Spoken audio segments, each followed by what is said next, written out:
Oui, la transition va impliquer des changements importants dans nos modes de vie au quotidien, dans nos organisations de travail, dans notre organisation collective de la vie en société. Ces transitions et ces changements, il faut les anticiper, il faut les comprendre. Et donc l'ADEME s'attache à fournir des éléments de connaissance objectivés au débat public en produisant des études de marché, des études de filière, des études d'opinion sur l'état de l'opinion par rapport à nos enjeux, mais aussi des évaluations de politique publique, des études prospectives ou encore en soutenant la recherche scientifique. Tout ceci pour éclairer les débats, les éventuelles controverses et donc les choix dans le but de faire avancer la transition.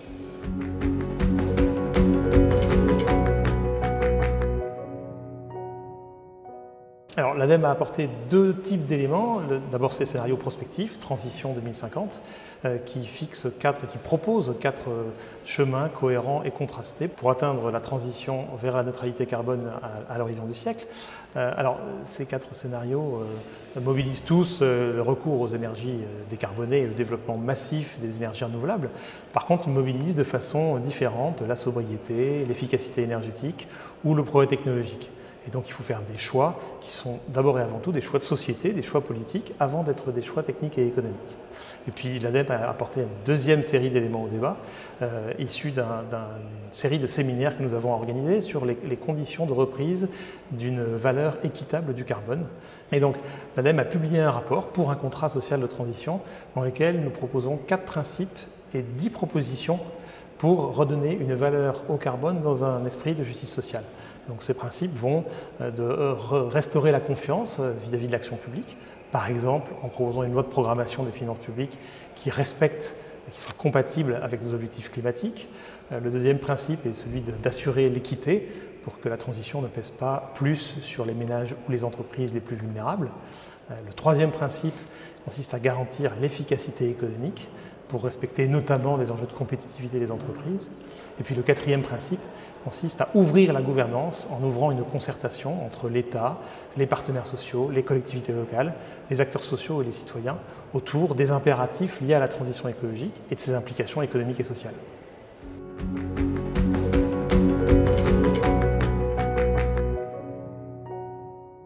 Alors, par définition, la neutralité carbone signifie de consommer moins d'énergie et d'émettre moins de gaz à effet de serre. Et donc, dans la plupart de nos scénarios, on observe une diminution des activités les plus carbonées et des activités les plus émettrices. Donc on aura, dans la plupart de ces scénarios, une décroissance de certaines activités économiques dans le transport, dans la construction neuve, dans l'industrie manufacturielle, dans certains segments de l'agriculture. Mais la bonne nouvelle, c'est que, sous certaines hypothèses favorables, cette décroissance de certains secteurs ne va pas se traduire par une décroissance du niveau d'activité générale de l'économie, mais peut au contraire s'accompagner de réallocations intersectorielles et donc d'une amélioration du niveau d'activité économique. Ceci pour plusieurs raisons, parce que, par exemple, on va remplacer des énergies carbonées qui sont chères et qui sont importées par des énergies renouvelables qui sont produites localement et dont les coûts sont probablement amenés à diminuer, parce qu'on va baisser notre consommation de biens manufacturés qui sont importés par des biens et des services produits localement, ou encore tout simplement parce que les investissements d'efficacité énergétique, pour les ménages comme pour les entreprises, sont rentables à terme. Et donc, ce que nous montrons dans nos scénarios, c'est qu'il va falloir environ doubler la part des investissements verts dans l'investissement global d'ici 2050 pour atteindre les objectifs de la transition. Alors, la bonne nouvelle, c'est qu'il ne s'agit pas forcément d'un surcroît d'investissement, il s'agit là encore de réallocation, de baisser la part des investissements bruns pour accroître la part des investissements bas carbone. Et donc, si on parle maintenant non plus d'investissement, mais de besoin d'argent public, de subventions, de financement public, on estime qu'il va falloir une quinzaine de milliards d'euros par an, en moyenne, tous les ans en plus, entre aujourd'hui et 2050, pour financer la transition et pour que l'État puisse impulser la transition à la fois des ménages et des entreprises.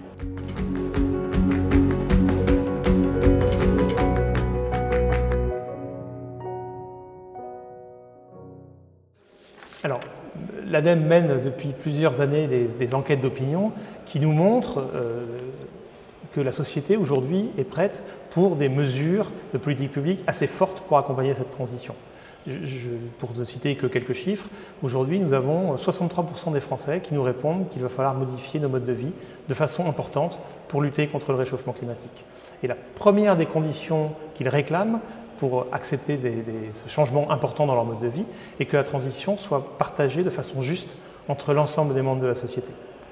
Un autre chiffre aujourd'hui, c'est que vous avez environ les 2/3, un peu moins des 2/3 des Français qui vous disent que la priorité pour la politique économique du gouvernement, ça devrait être de réorienter en profondeur l'activité économique en soutenant exclusivement les activités qui préservent l'environnement, la santé et la cohésion sociale.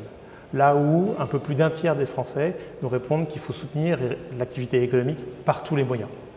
Et enfin, quand on leur pose des questions sur les mesures de politique publique qu'il faudrait prendre pour accompagner la transition, alors je ne vais pas toutes les citer, mais vous avez 80% des Français qui répondent qu'il faudrait interdire la publicité pour les produits les plus polluants. Vous avez les 3/4 des Français qui nous répondent aujourd'hui qu'il faudrait obliger les propriétaires à rénover et à isoler leurs logements avant de les mettre en vente ou en location.